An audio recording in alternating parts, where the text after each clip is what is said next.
You foolish girl. You really think saving some random white woman makes you a hero? Dean Patricia Morrison, immaculate in a white designer suit and dripping with diamonds, tore Emma's hospital verification forms in two and threw the pieces in her face. You people are like animals. You don't belong at this university. You skip exams, beg for special treatment, and then scream racism the moment you're held accountable. I was saving her life, Emma Bradley whispered, the words catching in her throat. She was only 19, still wearing her blood-soaked scrubs, with tears streaming down her face. Morrison then grabbed Emma's scholarship file off her desk and casually dropped it into the trash can. Expelled. Now get your filthy self out of my office and off my campus. Go back to the gutter where you belong. Emma just stood there, shattered, humiliated, and penniless, staring at 4 years of straight A's lying in the garbage. But 3 days later, the quiet of her apartment complex was broken by the sound of a helicopter landing in the yard. The woman Emma had rescued stepped out from the aircraft. As the wife of a billionaire, she hadn't just come to thank Emma. She had come to obliterate everyone who had caused her harm. It had all started 72 hours earlier. On Thursday at 7:23 a.m., Emma's phone alarm screamed. Her nursing 401 final exam was at 8 a.m. Late entry was forbidden. She had 37 minutes. Unable to afford the laundromat, Emma pulled on yesterday's scrubs and slung her backpack over her shoulder. On her desk sat a photo of a 9-year-old Emma with her mother, Sarah, taken before the pneumonia that took her life. A life lost because her mom was too terrified of medical bills to see a doctor. I'm going to make it for you today, Mama, Emma whispered, before running out into the biting November chill. Market Street was already choked with commuters. Her bus stop was 2 blocks away. She could already spot the Route 21 bus approaching in the distance. And then she saw her. The woman was crumpled against the wall of a pharmacy. She was in her 50s, and her expensive coat was dark with blood that was pooling from a nasty head wound. Next to her, an iPhone lay shattered. Pedestrians simply walked past her. A businessman glanced over for a second and then continued on his way. A group of college students didn't even slow down. No one was stopping. Emma checked her phone. 7:34 a.m. She had 6 minutes until her bus arrived. The woman's lips barely moved, forming a single word. Help! Emma instantly dropped her backpack. She fell to her knees, her hands moving with trained precision as she began her assessment. Ma'am, can you hear me? The pulse was weak and thready. Her pupils were unequal, a clear sign of a brain bleed. Her skin was cold and clammy. She was going into shock. Emma was already dialing 911. This is Emma Bradley, a nursing student. I have an unresponsive female, approximately 50 years old. She's suffering from head trauma with active bleeding, unequal pupils, and is showing symptoms of shock. It's a possible intracranial hemorrhage. We're on the northwest corner of Market and 15th. The dispatcher's voice came back. An ambulance is 4 minutes out. 4 minutes. With a brain bleed, 4 minutes was the line between living and dying. A businessman finally stopped to gawk. Is she? Emma cut him off. Your jacket, now. Emma wrapped the jacket around the woman to preserve her body heat, then carefully positioned her head to avoid any risk of a spinal injury. Ma'am, stay with me. What's your name? The woman's eyes fluttered. Eleanor. Meeting Daniel. Eleanor, Emma confirmed. My name is Emma. I'm not leaving you, she promised, pressing down hard on the wound. Warm blood immediately seeped between her fingers, soaking through her scrubs. Her phone screen lit up on the pavement. 7:38 a.m. The bus pulled up to the stop, its doors hissing open. It waited. Emma didn't even look up. The doors hissed closed. The bus drove away. The ambulance arrived 6 minutes later. What do we got? A paramedic called out as he jumped from the vehicle. The lead paramedic, Rodriguez, knelt beside Emma. Unresponsive female, she reported crisply. Head trauma, unequal pupils, weak pulse, shock symptoms. Happened about 8 minutes ago, judging by the blood coagulation. I've maintained pressure and monitored her vitals. Rodriguez looked from the blood on Emma's hands and face to the incredible calm in her eyes. You saved her life, he said with conviction. Seriously, another 10 minutes and we would have been calling the coroner. The ambulance doors slammed shut and its sirens wailed into the distance, leaving Emma all alone on the sidewalk. Her hands were covered in drying blood, and her phone was exploding with a stream of messages from her roommate. Destiny, where are you? Destiny, Professor. Morrison just locked the door. Destiny, Emma, you're missing the exam.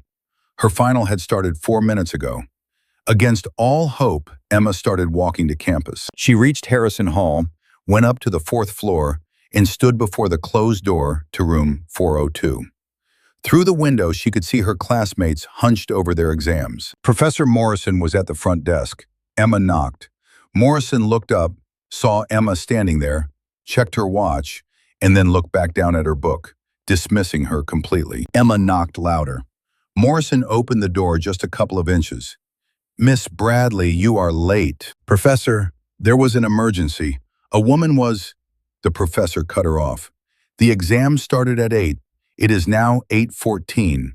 Late entry is not permitted. You have received a 0. But I was performing CPR, Emma pleaded. That was your choice. Your grade stands. Please leave. The door clicked shut. Emma stood there completely numb, just staring at the blood on her hands. Back at her basement apartment, her roommate Destiny was waiting anxiously. What happened? As Emma explained everything while washing the sticky blood from her shaking hands, Destiny's phone chimed. An email just arrived, she said, from the office of the dean. It's marked as urgent. She read aloud. Your exam absence has resulted in a course grade of F. You are now below the minimum 3.0 GPA required for scholarship retention. Your presidential scholarship of $2,800 a semester is revoked, effective immediately. You have 48 hours to appeal or arrange payment of $28,000. Emma had $340 in her checking account. Destiny grabbed her hand. This is insane. You were saving someone's life. We have to appeal. Morrison already said no, Emma mumbled. She just said, policy is policy. Then we go over her head, Destiny declared. With what leverage, Destiny? I am a broke student on a scholarship. But despite the feeling of hopelessness, Emma knew she had to try. On Friday, at 9 a.m., she arrived for her meeting. In Dean Morrison's office, Emma sat in a leather chair that was worth more than her entire apartment, still wearing her blood-stained scrubs from the day before.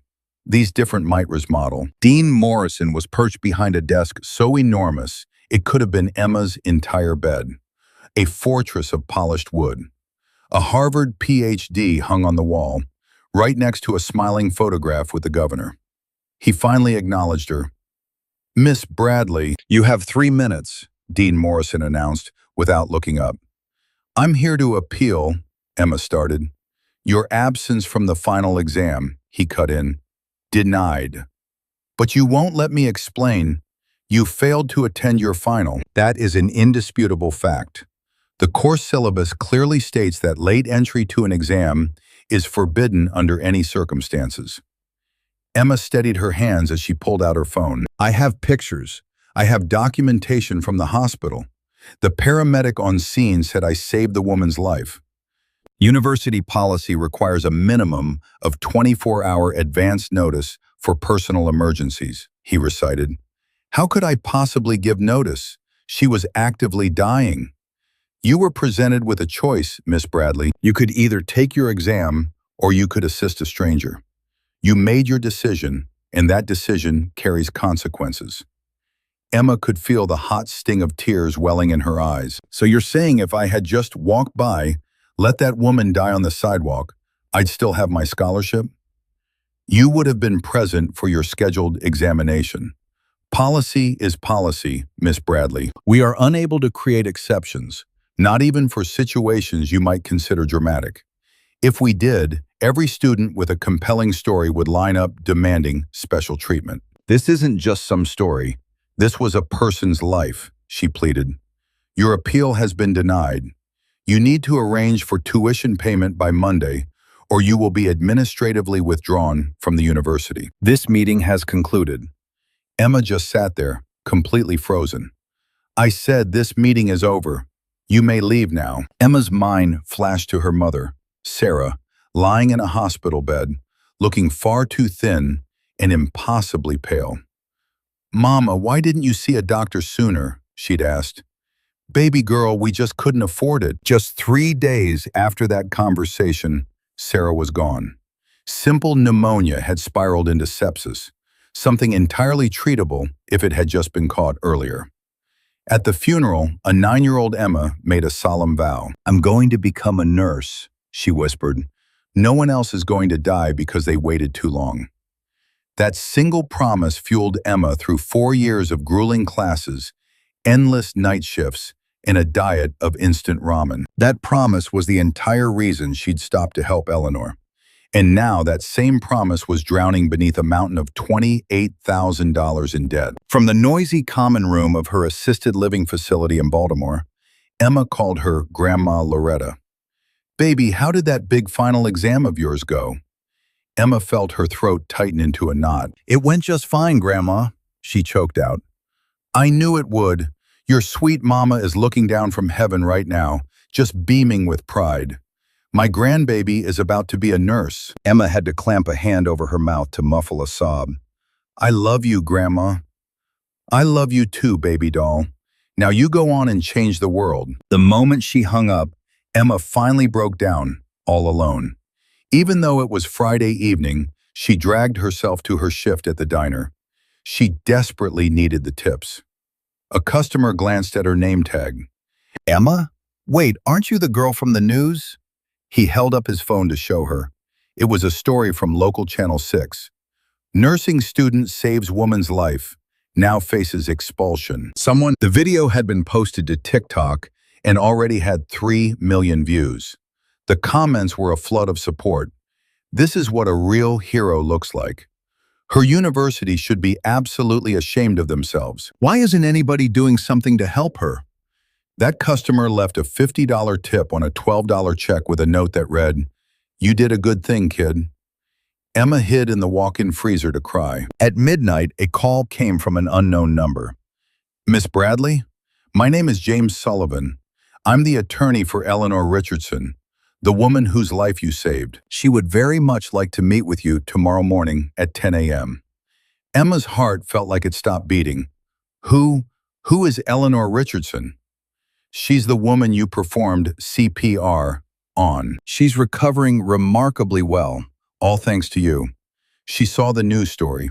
She is aware of what has happened, and she is adamant about helping you. After ending the call, Emma stared blankly at her roommate, Destiny. That was her lawyer, the woman I saved. Emma, this is it. This is your chance. No, I didn't help her hoping for some kind of reward, but maybe this is the universe's way of rewarding you anyway. Emma was terrified to let even a sliver of hope in. On Saturday morning, an eviction notice was shoved under her door. Her rent was $850 overdue. Pay by Wednesday or vacate the premises by Sunday. Emma collapsed onto the futon, trying to calculate a sum that was simply impossible. The tuition bill was $28,000. Her rent was $850. Her total savings amounted to $390. The math just wouldn't work.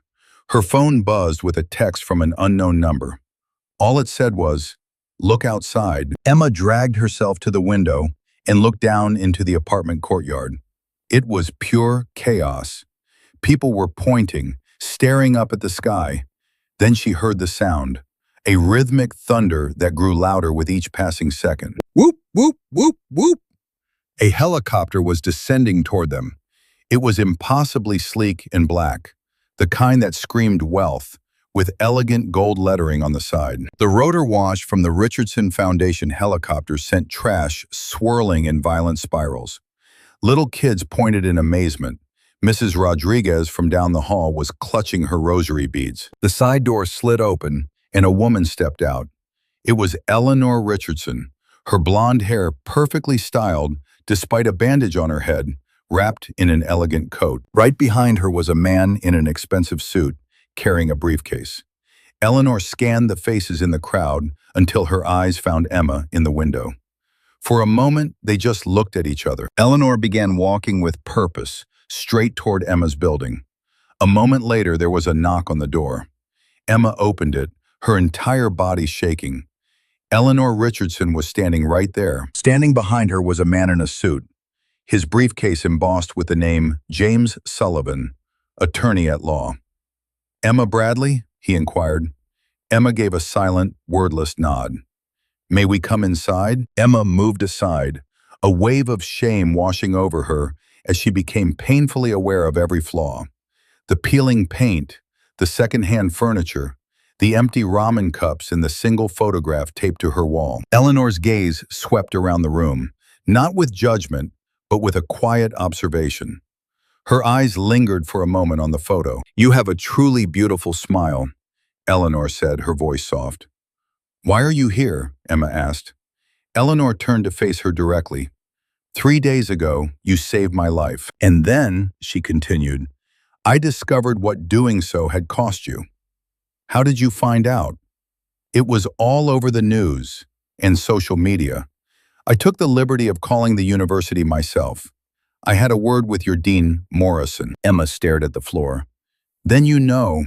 I'm just so glad you're okay, but you really didn't have to come here." "Emma," Eleanor said gently, "do you have any idea who I am?" "You're the woman I helped," Emma replied. "That's honestly all I need to know." Eleanor gave her a sad, complicated smile. "My name is Eleanor Richardson. My late husband, Victor, was the founder of Richardson Technologies. We have access to certain resources. When I learned that you had lost your scholarship simply for saving my life," her voice trembled and cracked with emotion, "I simply could not allow that to stand." Mr. Sullivan stepped forward and opened his briefcase. "Let me handle your tuition," Mrs. Richardson offered. Emma shook her head vehemently. "That's not why I helped you." A look of deep respect filled Eleanor's eyes. "I'm aware. That's exactly why I'm here. Because you risked everything for a complete stranger. But this isn't a handout, Emma. I'm offering you justice." Emma looked back, confused. "What?" From her briefcase, Eleanor produced a thick folder containing Emma's university records. "Dean Morrison rejected your appeal in 42 seconds. She never even looked at your documentation. When I phoned to ask for a reconsideration, she informed me, and I'm quoting directly, 'We don't create policy exceptions, not even for dramatic rescue stories.'" Emma's hands balled into tight fists. "She called me saving your life a dramatic rescue story," Eleanor said, her gaze fixed on Emma. "So, this is what I propose. You don't want charity, and that's fine. I'm not interested in it either. I want to dismantle the system that put you in this position. But to do that, I need your consent." "Consent for what?" Emma asked. "To wage this war publicly, loudly, and legally. They punished you for saving my life. Now, let's make them pay for it." Emma looked at this billionaire who had landed a helicopter on her lawn and saw something startling. It was a raw, genuine rage burning on her behalf. What would that entail?" The lawyer Sullivan spoke up. "We file official complaints, and we expose the university's clear pattern of denying emergency aid, a pattern that disproportionately affects students of color. Press conferences, media attention, a storm of it. And I'd be risking any chance of getting into another school," Emma added softly. "Or," Eleanor countered, "you could become the reason the next student never has to face this choice at all." Emma glanced at the eviction notice, her scholarship revocation email, then at a photo of her grandmother. "Go change the world, baby." Her resolve hardened. "Okay, let's fight." A slow, dangerous smile spread across Eleanor's face. "Good, because I brought my lawyer, and I am not leaving until we have a battle plan." They gathered in Emma's tiny apartment like generals plotting a campaign. Sullivan laid out his papers. "Miss Bradley, do you have your enrollment agreement?" After Emma produced it, Sullivan scanned the document, making quick notes. "This is all standard. The scholarship demands a 3.0 GPA. The policy on absences states that emergencies may be considered with appropriate documentation. That's our opening, he declared. Eleanor leaned forward. James, what's the intel on Morrison? Sullivan produced another file. She's been the dean for 8 years. No public scandals, but he fanned a series of printouts across the table. I analyzed the data on accommodation denials going back 5 years. There's a glaring pattern. The table was now covered in spreadsheets and demographic charts. 52 students were denied emergency accommodations. 43 of them were students of color. That's 83% non-white. And of the 9 white students who were denied, 6 were granted informal, undocumented makeups. Emma felt a wave of nausea. They helped the white students in secret. It's worse than being ignored. You were actively targeted, Sullivan said, pulling out meeting minutes and FOIA requests. Listen to this. Faculty meeting from last year. A white student missed an exam because of a car accident. The transcript reads, "We should be flexible. Everyone deserves compassion." 3 weeks later, a black student missed an exam during an apartment fire evacuation. The response? "We can't set precedents. Policy is policy." Eleanor's face became a mask of cold fury. "And it's all on tape, all legally acquired," Sullivan added, clicking on his laptop. A voice filled the room. "She's a good kid. Let's give her a chance." He played another clip from a different meeting. "These students need to learn personal responsibility." "Same policy, 2 sets of rules," Sullivan concluded. "It is textbook discrimination." Emma's hands were trembling. "I honestly thought it was just me." "You aren't alone," Eleanor said softly. "You are just the first to have someone in your corner powerful enough to make them listen." Sullivan shut his laptop. "Here is my recommendation. We don't ask for a personal exception. We demand systemic reform, a new policy that protects all students, and an independent review of every past denial, plus your scholarship reinstatement and a sizable settlement." "They will never agree to that," Emma whispered. Eleanor's smile was sharp as broken glass. "Then we will make them." At 9 a.m. the next morning, Sullivan dialed University President Dr. Richard Carver and put the call on speaker. "Dr. Carver, this is James Sullivan. I'm counsel for Eleanor Richardson and Emma Bradley concerning Miss Bradley's scholarship revocation." Carver's voice was impeccably smooth. "We are in possession of hospital records, paramedic testimony, and photographic evidence of her performing life-saving CPR. This situation warrants reconsideration," Sullivan stated. "Our policies are clear, and we cannot make exceptions," Dr. Carver replied, his tone like ice. "I should clarify, Doctor, that I am also calling on behalf of Eleanor Richardson, whose foundation has donated $50 million to your university. Mrs. so thrilled, in fact, that she is suspending all future donations, effective immediately, pending a satisfactory resolution to this issue. Further, we have 5 years of data illustrating systemic racial bias." The sound of rustling papers came through the speaker. Carver's smoothness was gone. "That's a very serious accusation. It's a very serious problem.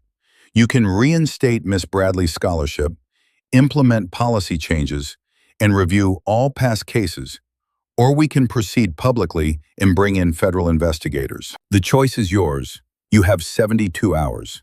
Sullivan hung up the phone. "Now, we wait." They didn't have to wait. Someone leaked the story. The Philadelphia Inquirer's headline screamed, "Student loses scholarship after saving billionaire's life." CNN followed. University faces national backlash over heartless policy. The university's Facebook page was under siege. The comments poured in by the thousands. "That girl is a hero." The headline was brutal. "A university accused of racism expels a black student." Emma's TikTok didn't just go viral. It went supernova, rocketing to 400,000 followers and 8 million views. But the comments were a cesspool of venom, too. "She's just playing the race card. Should have called 911 and walked away." Emma couldn't take it anymore. She had to stop reading. President Carver issued a carefully worded statement, full of corporate jargon about reviewing Miss Bradley's case and our policies to ensure fairness. He added they were looking forward to a dialogue with the Richardson Foundation. It was pure PR spin. No real apology, no meaningful action, just empty words before a frantic, behind-the-scenes board meeting. Dean Morrison was patched into the call, where Trustee Margaret Reynolds didn't mince words. "You've unleashed a complete nightmare," she seethed. "Our biggest billionaire donor is threatening to pull a $50 million pledge. Students are protesting on the quad.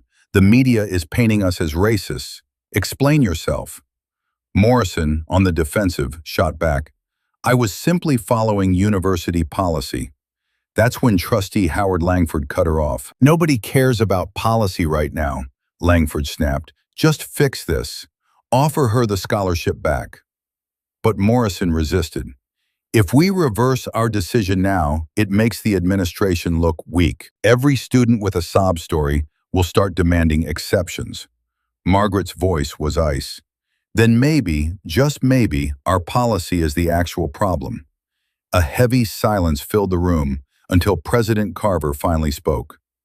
"Patricia, confidentially offer Miss Bradley a makeup exam," he ordered. "Just make this whole thing disappear." A thin, tight smile crept across Morrison's face. "Of course." Moments later, she was dialing Emma's number. "Miss Bradley," Morrison began, her tone feigning warmth, "we've had a chance to reconsider your situation. We're prepared to offer you a makeup exam." A surge of hope shot through Emma. "When?" "This Friday," Morrison said. "However, there are a few conditions. First, you will sign a non-disclosure agreement. Second, you will cease all contact with the media. And third, you will accept this offer as the full and final resolution to the matter." "And my scholarship?" Emma asked. "We will consider reinstatement after you've passed the exam." "Consider?" "The committee will review it," Morrison clarified. "But first we need your absolute assurance that this entire matter is closed." "Meaning, no more press conferences, no more social media complications." "You just want me to be quiet," Emma stated flatly. "I want you to be able to move forward with your education.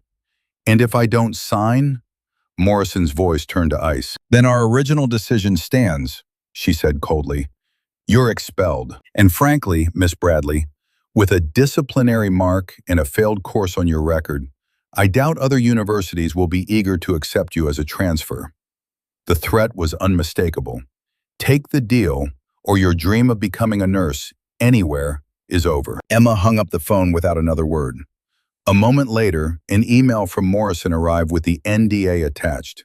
The message was clear: shut up or lose everything. When Destiny got home, she found Emma staring into space. "What's wrong?" she asked gently. "They offered me a makeup exam," Emma said, her voice hollow, "but only if I sign an NDA and promise to never talk about any of this ever again." "So, what are you going to do?" Destiny asked. Emma's mind drifted to her mother, to her grandma, and to the 51 other students who had been denied, silenced, and to the next Emma Bradley who was sure to come. She picked up the phone and called Eleanor. "They offered me a deal. I get a makeup exam if I agree to stay quiet." Eleanor's voice was steady. "Are you going to take it?" "What happens if I don't?" Emma whispered. "Then we fight," Eleanor said. "We fight harder. We take this public and demand real, systemic change. But you need to know, Emma, it will get so much worse before it gets better. They will attack your character. They will do everything in their power to destroy you. And if I sign, you get your degree and move on with your life. No one in the world would blame you for that." Emma's mind flashed back to being 9 years old, standing at her mama's funeral. "I promised her I would help people, no matter what." Her voice firmed with resolve. "I'm not signing it." A fierce pride swelled in Eleanor's voice. "Then let's go show them exactly what a colossal mistake they just made." The press conference was set for 10 a.m. Emma stood beside Eleanor, heart pounding, terrified but resolute. A sea of cameras flashed before them. Standing at a podium bearing the Richardson Foundation's logo, Eleanor began to speak. 3 weeks ago, a nursing student named Emma Bradley saved my life. I suffered a brain aneurysm and collapsed on a city street. Dozens of people just walked past me. But Emma stopped. In doing so, she missed her final exam. She lost her scholarship. She jeopardized her entire future. A future she promised her dying mother she would build. She risked all of that to save my life. Eleanor paused, letting the silence hang in the air. And for this act of compassion, the University of Pennsylvania expelled her. When I started looking into why, I discovered something far worse than just one bad decision. I found a pattern. A system that chews up and spits out students of color, all while protecting its more privileged students at every turn. Eleanor looked directly into the cameras, her gaze unflinching. You want to know what I learned while I was bleeding out on that sidewalk? That kindness should never cost a person more than cruelty. And right now at this university, it does. That's why today, I am officially announcing the creation of the Compassionate Action Scholarship, a $10 million fund for students who face academic or financial consequences for choosing to help others in a time of crisis. Emma will be its first recipient, but this is about more than just her. We are demanding fundamental policy changes so that no student ever again has to choose between saving a life and securing their own future. A reporter shouted, "Are you planning to sue?" "Not yet," Eleanor replied coolly. "But if the university fails to act, then absolutely." Emma then stepped up to the microphone, her hands trembling slightly. "I didn't help Mrs. Richardson for an award or for money," she began. "I helped her because she was a human being who was dying. That's what nurses are supposed to do.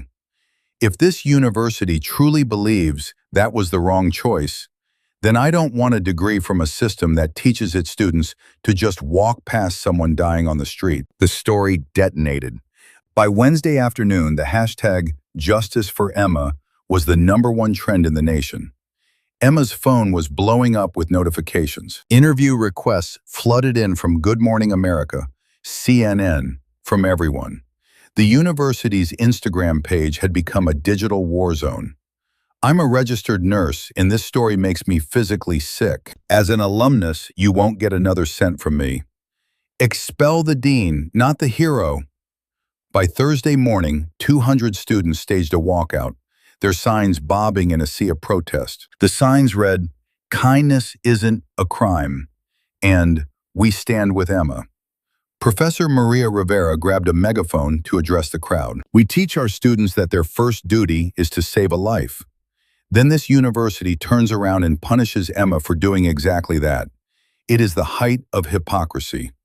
The crowd roared its approval. 40 professors co-signed an open letter demanding immediate and transparent reform. The Pennsylvania chapter of the NAACP officially condemned the university's action as a clear case of systemic discrimination. Then Sullivan released the data report. Its title was Damning.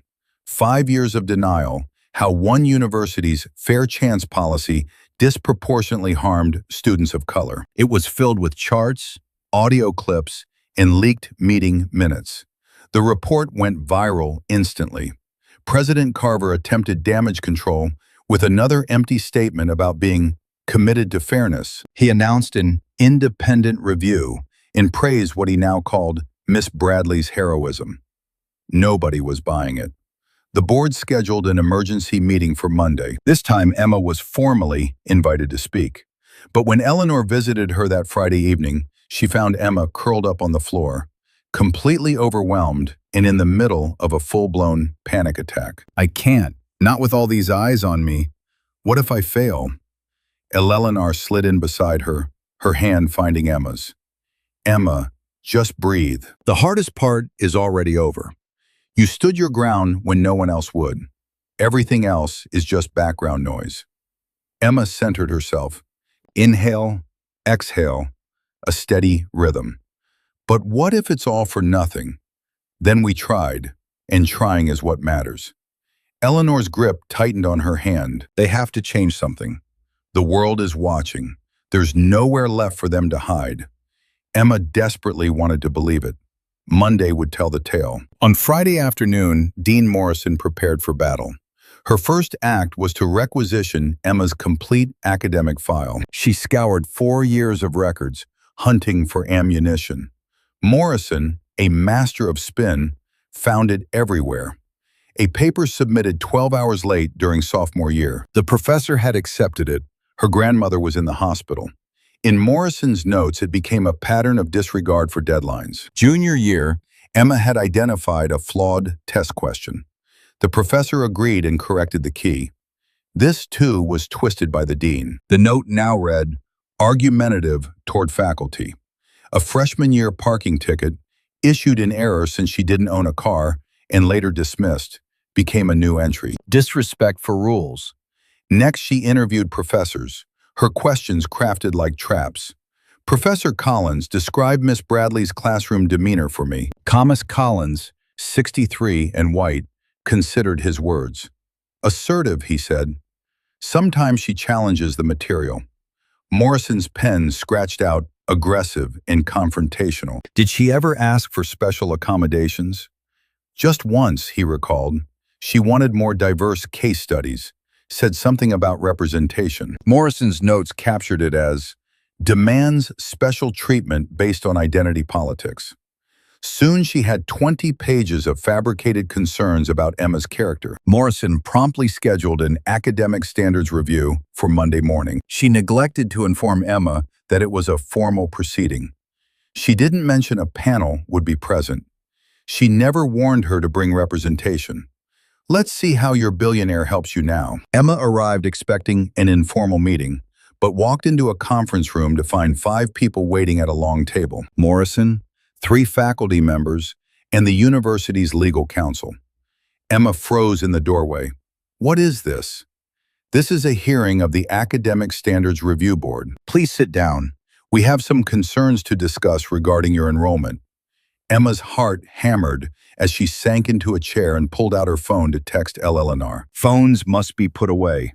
This is a confidential proceeding."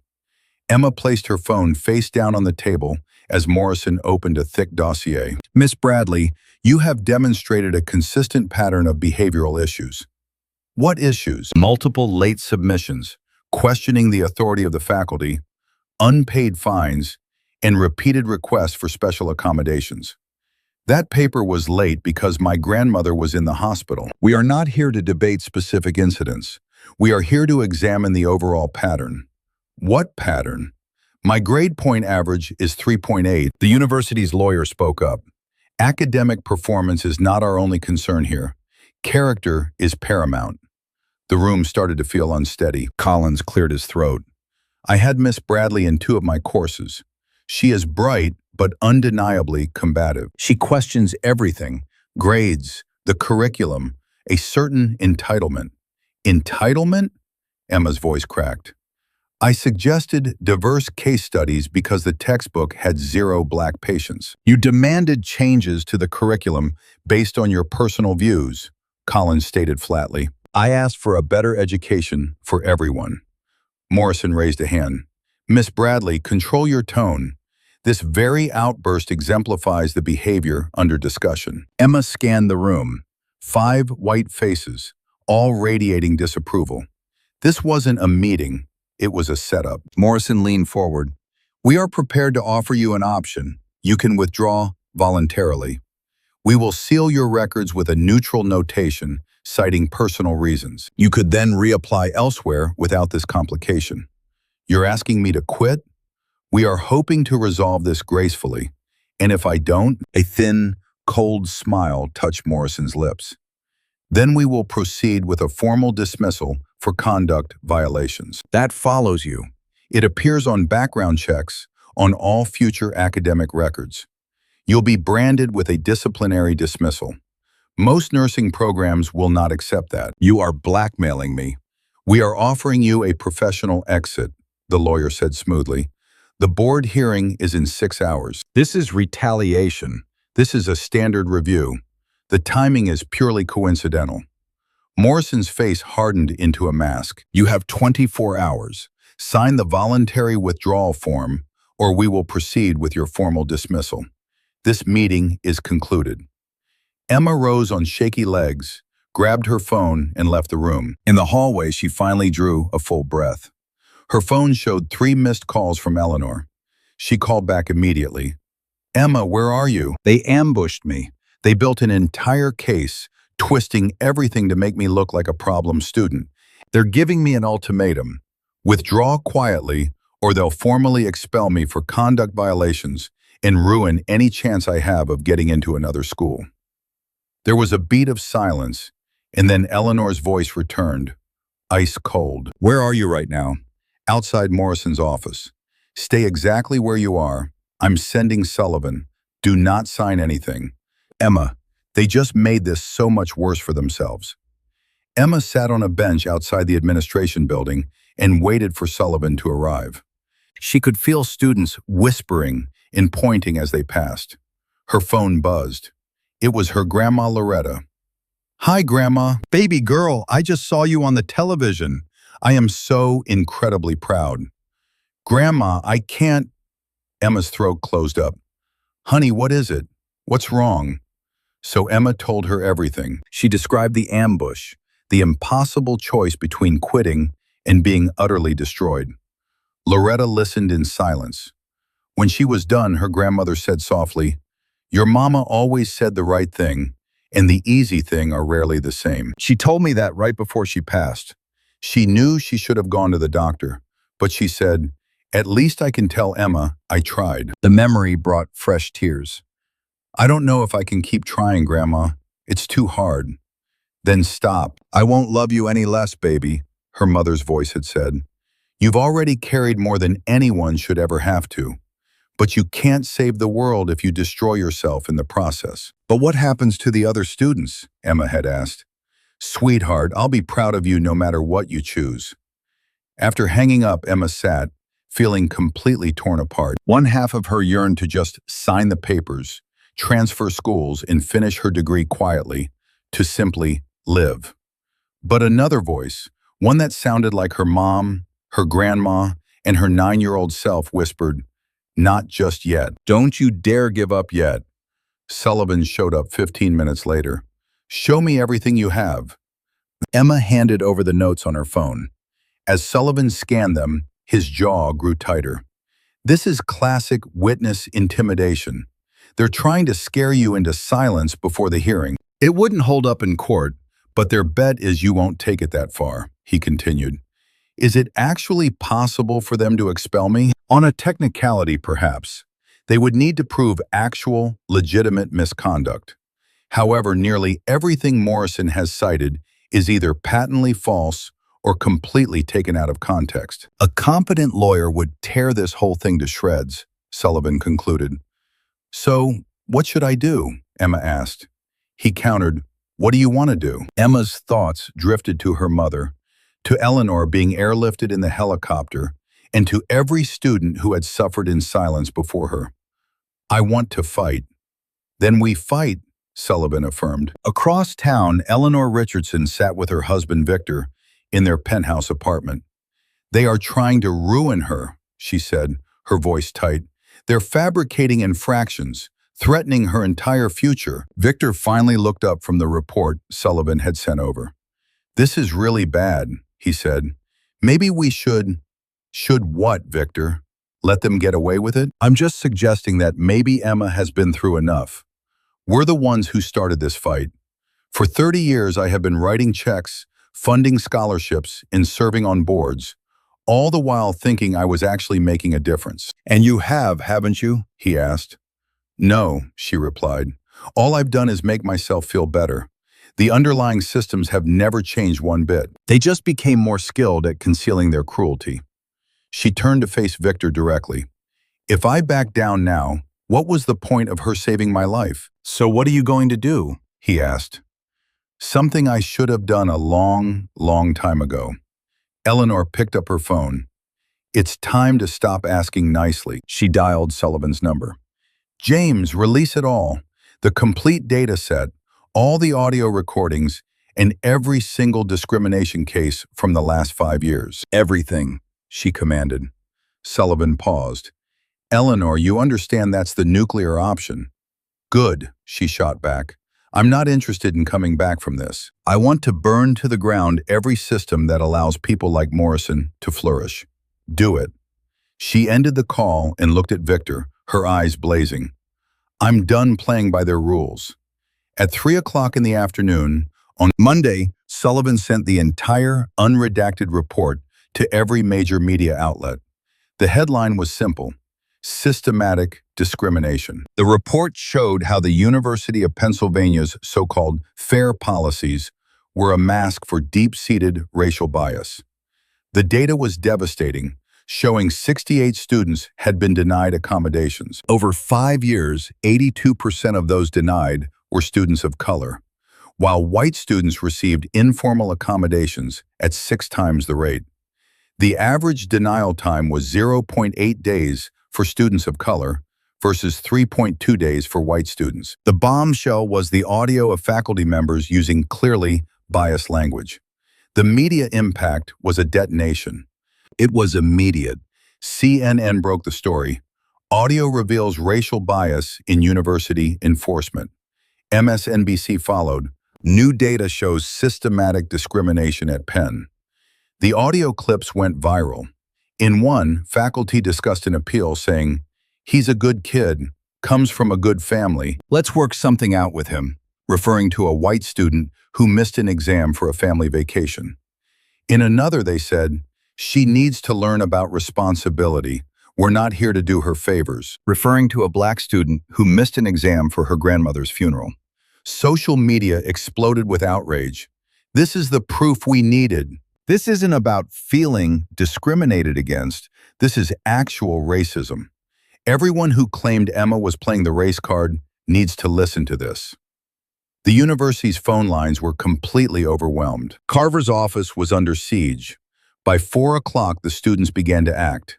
It started with the nursing students, Emma's own classmates and professors. They staged a walkout, holding signs that read, "We are all Emma Bradley." The pre-med students joined them, followed by political science, education, and the law school. By 4:30, a crowd of 800 students had gathered on the administration building's steps. Professor Rivera held a megaphone. "We teach our students how to save lives, and yet this institution is now punishing Emma Bradley for being the very embodiment of everything we claim to value." The crowd roared its approval. This data only confirms what black students have known for years. The entire system is rigged. Policy is just a code word for discrimination. The chants began, "Justice for Emma, justice for Emma." News helicopters swarmed overhead as the story went national. Inside, there was chaos. A pale-faced Carver stared out his window. "Sir, the Board of Trustees is calling an emergency session. It's in 30 minutes. Carver gave a slow, dazed nod. How did this spiral so far out of control? Eleanor stood at the back of the crowd, watching the scene unfold. Emma was beside her, a mix of overwhelmed, terrified, and utterly amazed. "I never wanted any of this," she whispered. "You're not the center of this," Eleanor said gently. "Look around. This is bigger than you now. This is for every student they tried to crush. You just gave them all a voice." Kesha Williams from the NAACP pushed through the crowd, phone pressed to her ear. "Eleanor, the Department of Education has opened a formal Title VI investigation. The university has 30 days to respond, or they'll face federal sanctions." Eleanor's eyes widened in surprise. "It happened that fast?" "The data was undeniable," Kesha explained. "With this much media attention, they have no choice but to act." She turned to Emma. "How are you holding up?" I don't know. They tried to force me to withdraw this morning," Emma admitted, cited a list of conduct violations. Kesha's expression hardened. "That is textbook retaliation. We can file an entirely separate complaint for that," she said. "I just want to finish my degree," Emma said quietly. "I just want to be a nurse." Then let's make sure that happens. Kesha pulled up a file on her tablet. The board hearing is tonight at 7 o'clock. They moved it up, likely hoping to get this handled before the protest gets any larger. Emma, you have to be there. You need to speak, Kesha urged. You need to tell your story one last time. Emma looked out at the massive crowd, at the signs held high, and at the hundreds of students chanting her name. There's no way I can handle this on my own. You aren't on your own, Eleanor replied. That's the entire point. Time for an emergency board meeting. The folder cracked against the table as Trustee Margaret Reynolds slammed it down. 82%. How could we all have been so blind? We put our faith in Morrison, Trustee Langford ventured. President Carver shattered the 2-hour silence that had fallen since he suspended Morrison. You sanctioned her without the board's approval, Langford demanded. I was out of options, Carver shot back. The media is baying for blood, the Department of Education is investigating, and the donors are pulling their funding. We are bleeding money and credibility, Trustee Daniel Foster added, leaning forward intensely. We have a public hearing in 90 minutes. What is our strategy? Carver asked the room. We offer Bradley a full reinstatement, a public apology, sweeping policy changes, and an independent review board. That's not a strategy, that's a complete surrender, Langford protested. It's survival, Margaret retorted. We have no leverage, she continued. The data is public. The audio is public. We either get ahead of this narrative or it will destroy us. The disbelief on Langford's face was palpable. This sets a dangerous precedent. The dangerous precedent, Margaret countered, is the one we've upheld for years. Punishing students of color for infractions we routinely excuse in white students. That precedent dies tonight. Carver looked ill. It's time for a vote. All who are in favor of full reinstatement and the immediate suspension of this policy. 8 hands rose into the air. 3 stayed down, belonging to Langford and 2 of his allies. The motion passes. Yet Carver knew this victory was merely the start of the real war. In another room, Emma was trying to prepare, her hands shaking uncontrollably. Eleanor was right beside her, while Sullivan reviewed his notes and Destiny gripped Emma's hand tightly. I can't do this, Emma whispered. I'm going to forget everything. Eleanor turned to her. You don't need a perfect speech. You just need the truth. That's all that matters. What if the truth isn't good enough? Then we'll know we tried, Eleanor said softly. But Emma, it will be. Everyone is watching them now. They have nowhere left to hide. A knock echoed. A university official stood in the doorway. It is time. As Emma got to her feet on trembling legs, Destiny squeezed her hand. Go change the world. Emma drew a single, steadying breath and walked into the hearing room. The auditorium was overflowing, with 500 people crammed into a space designed for 300. A sea of cameras faced her, and every phone was lit up, live streaming the event. The board of trustees sat on the stage like a tribunal. 12 faces, most of them white, most of them old, and all of them looking deeply uncomfortable. Chair Langford stepped to the microphone. This hearing is now called to order. We are gathered to address concerns regarding emergency accommodation policies, specifically in the case of Miss Emma Bradley. This board values transparency, a voice shouted from the crowd. Justice for Emma! And the room erupted. Justice for Emma! The chant reverberated for 2 full minutes before Langford could restore order. We will hear testimony from several parties. I must ask for civility. Emma sat frozen in the front row, feeling Eleanor's hand on her shoulder for support. The university's lawyer, William Brennan, stood up, radiating an aura of smooth confidence. Our policies are applied equally to every student, without any regard for their race, gender, or background, he began. While Miss Bradley's situation is unfortunate, it is in no way an indicator of systemic bias. Every single student is held to the very same standard. A slide appeared on the screen behind him. Over the past year, we have granted 12 emergency accommodations. Kesha Williams shot to her feet. How many did you deny? Brennan hesitated. That information is not relevant. Answer the question, someone yelled. Langford intervened. Miss Williams, please hold your questions for the testimony period. 68 were denied. Kesha spoke not to Langford, but to the entire room. And 82% of those denied were students of color. Those are the numbers they have been hiding from you. The audience roared. Langford looked utterly defeated. Brennan's entire presentation crumbled. He sat down heavily as Eleanor walked to the microphone, and the room fell into an absolute silence. On the stage, she looked small, dressed in simple black slacks and a white blouse, a faint scar visible on her scalp as she gripped the podium. "My name is Eleanor Richardson," she began, her voice steady and clear. 3 weeks ago, I was dying on a Philadelphia sidewalk. I had a brain aneurysm. I collapsed, and as I was bleeding out, dozens of people just walked past me. They checked their phones and kept going as if I were invisible. The crowd leaned forward as one. And then Emma Bradley stopped. To save me, she missed her final exam. The very exam that would determine if she kept her scholarship, if she could stay in school, if she could become the nurse she promised her dying mother she would be. She chose to stop. And by stopping, she saved my life. Her voice broke for just a moment. My doctors told me I had perhaps 15 minutes. Brain bleeds do not wait for a convenient time. Emma gave me those 15 minutes. And for her compassion, this university punished her. She turned her gaze to the board. I have spent 30 years of my life donating to institutions like this one, writing checks and telling myself I was making a difference. I was not. I was enabling systems that are built to protect people like me while they crush people like Emma. Eleanor held up the data report.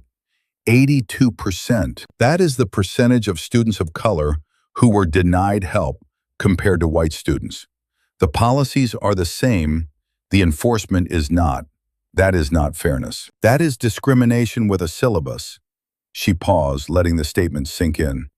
Do you want to know what I learned while I was bleeding on that sidewalk? Kindness should never cost more than cruelty, but right now, at this university, it does. It costs scholarships. It costs futures. It costs everything. Her eyes were blazing. Here is what I am demanding. You will reinstate Emma Bradley immediately. You will suspend the current policy. You will review every single denial from the last 5 years. And you will create an independent oversight board run by students, not administrators. And if you do not, she continued, the Richardson Foundation will pull every dollar.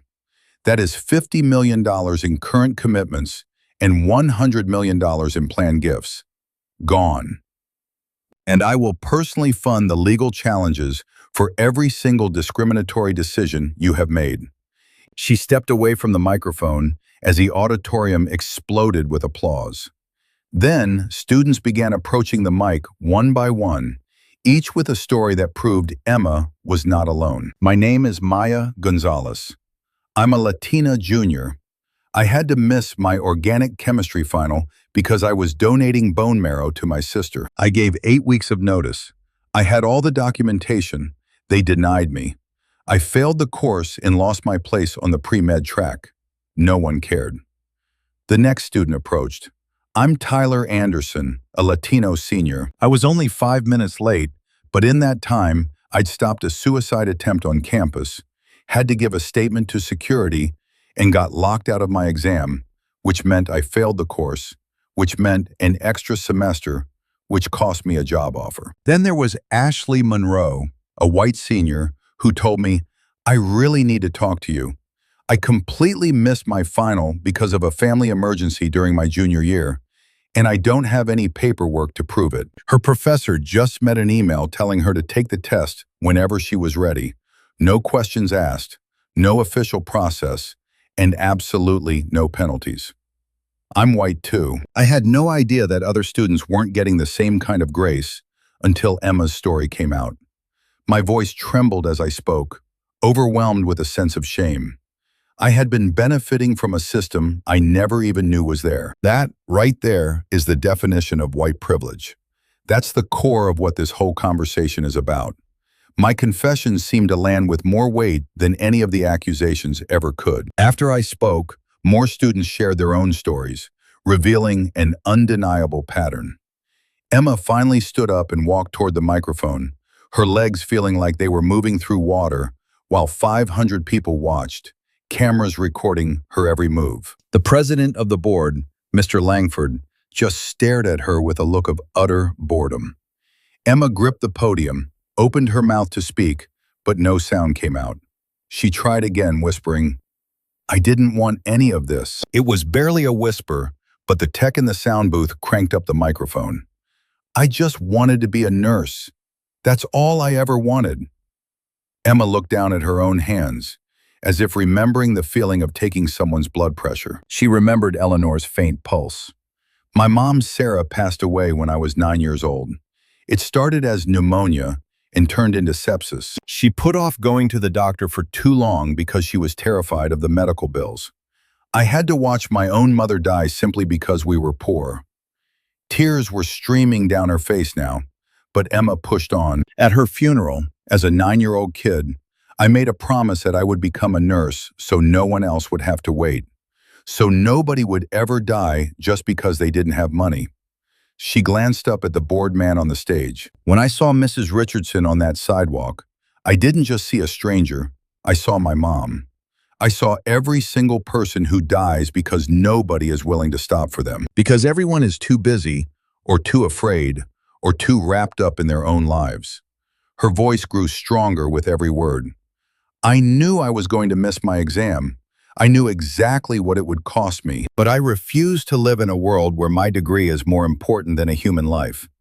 And if that is the lesson this university is teaching, then I don't want to be a part of it." Her hands clutched the podium, her knuckles turning white from the pressure. "But this fight isn't about me. I'm fighting for the next student who is forced to make that impossible choice. For Maya, who lost her shot at pre-med because she was saving her sister. For Tyler, who failed a class because he stopped someone from taking their own life. I'm fighting for every student Langford has crushed for showing the courage to help another person. You need to fix your policy. Don't do it for me. I'll be fine. Fix it for all the students who will come after me. Fix it because human lives are more valuable than your arbitrary rules. Fix it because if you don't, you are actively teaching your students to walk past a dying person to protect their GPA. And if that's the lesson you're selling, then this entire institution doesn't deserve to exist." Emma stepped away from the podium, and the auditorium erupted. Students leaped to their feet, cheering and crying. Faculty members were applauding, and even some of the board members looked genuinely moved. As Emma walked back to her seat, she was shaking so violently she could barely stay upright. Eleanor caught her just as her legs gave out. "You did it," Eleanor whispered. "It was perfect." President Langford tried to regain control, calling for 5 minutes of order so the board could deliberate in private. But Margaret Reynolds stood up. "No, we're voting right now," she declared. "A public vote." Langford's face was a mask of fury. "That is not the procedure." Margaret cut him off.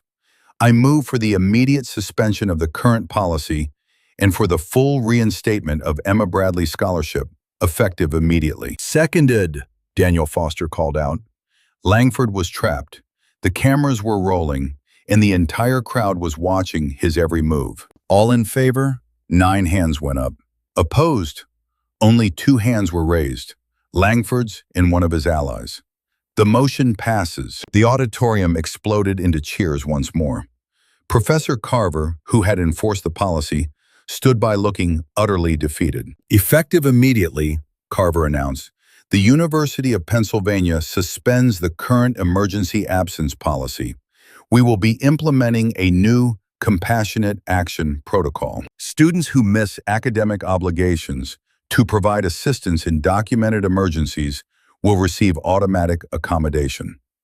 The announcement was met with more cheers, tears, and people hugging each other. "Furthermore, we are establishing an independent review board with a majority of student and faculty members to re-examine all past denials under the old policy."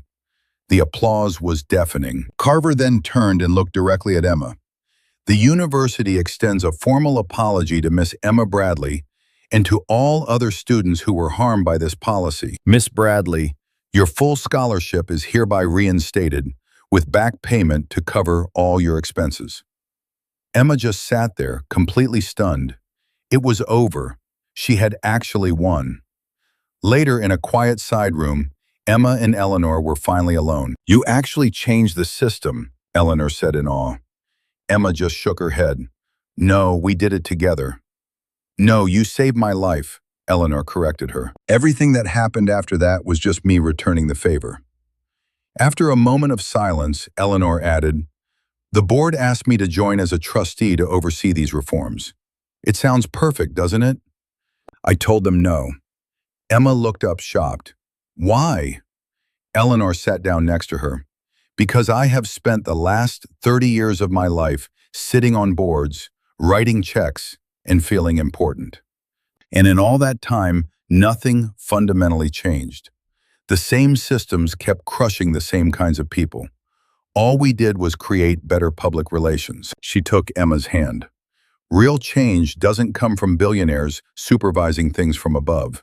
It comes from people like you. It comes from people who have actual stakes in the outcome, finally having some real power. So the Richardson Foundation is creating a new fund. It's a $50 million fund for legal defense, scholarships, and advocacy, and it will be run by students in the affected communities, not by me." Emma's eyes welled up with tears. "Will you join its board? You'll have an equal vote with everyone else, myself included." Yes, of course, yes." Eleanor smiled. "Good, because we have a lot of work to do." The next spring semester, Emma walked into her nursing ethics class. The professor, a new, young, and idealistic man named Dr. Wilson, started the lesson. "Today, we're going to discuss real-world ethical dilemmas," he began. "Emma, you've recently lived through a very public example. Would you be willing to share your perspective with us?" All eyes in the classroom turned to her. "It wasn't a dilemma," she said simply. "Someone was dying. I stopped to help. That's what you're supposed to do." "But it cost you," Professor Wilson pointed out. "No," she corrected him. "It cost me a scholarship that I eventually got back. It cost me sleep, and it caused me stress and fear, but it never cost me my humanity. If I had walked past Mrs. Richardson that day, I would have passed my exam, but I would have failed as a human being." A profound silence filled the room. Another student raised his hand. "Do you regret it?" Emma smiled, a genuine, peaceful smile. "Never. Not for a single second." On a different day, Tyler Anderson was in the middle of his statistics final when his phone buzzed. It was an emergency alert. His brother was in the hospital. He gave his professor a look of pure conflict, and the professor saw it all on his face. "Tyler," he said, "family comes first. Go. You can take the exam next week." There were no appeal forms, no bureaucratic paperwork, and no penalties, only pure humanity. The new policy was undeniably working. Every Friday, without fail, Emma and Eleanor met at a small cafe in Emma's neighborhood. Eleanor always insisted on coming to her. 863 applications, Eleanor said, showing Emma the screen of her tablet. They were all for the Compassionate Action Scholarship. "You need to read these stories." As Emma scrolled, she was amazed. One student had helped people evacuate during a wildfire. Another, with an asterisk on their record, had intervened in a domestic violence situation. A third had stayed with a car accident victim until help arrived. All of them had been punished for their actions, and all of them were now being supported. "There are so many," Emma whispered, her voice filled with awe. "There always were," Eleanor replied, squeezing her hand. "We're just finally seeing them, and now we're helping. But there's so much work to do." "That's a good thing we're not alone then." Emma was walking to her clinical rotation at Philadelphia General, her path taking her past the market on 15th, the exact spot where she'd found Eleanor. Someone had painted a small mural on the pharmacy wall. It showed hands reaching out from beneath rubble, with the words, "Kindness was here," painted below. Emma touched the wall, smiled, and kept walking, only to see an elderly woman struggling with groceries, breathing heavily. Emma didn't even hesitate. "Ma'am, please let me help you." The woman's face immediately lit up with profound relief. "Oh, thank you, dear. Most people just walk right past." Emma took the bags and walked her the 3 blocks to her home, making herself 15 minutes late in the process. Her supervisor just smiled. "Good work, Bradley. That's what nurses do." That Sunday, Emma took the train to Baltimore. Her grandma Loretta's new assisted living facility was much nicer. Emma's stipend had helped make it possible. Loretta's room was covered in taped-up news clippings showing Emma at the hearing. There were photos of Emma with Eleanor and headlines announcing the policy change. "Baby, your mama is looking down right now, smiling so big." Emma curled up on the bed beside her grandmother. "I'm graduating in May, Grandma, top of my class, and I got a job offer in the pediatric emergency room at Children's Hospital." The emergency room? That's a hard place to be. It's where people need help the most. It's where every second matters. It's where stopping can make all the difference. Loretta understood completely. "You're going to be the nurse who stops." Emma smiled.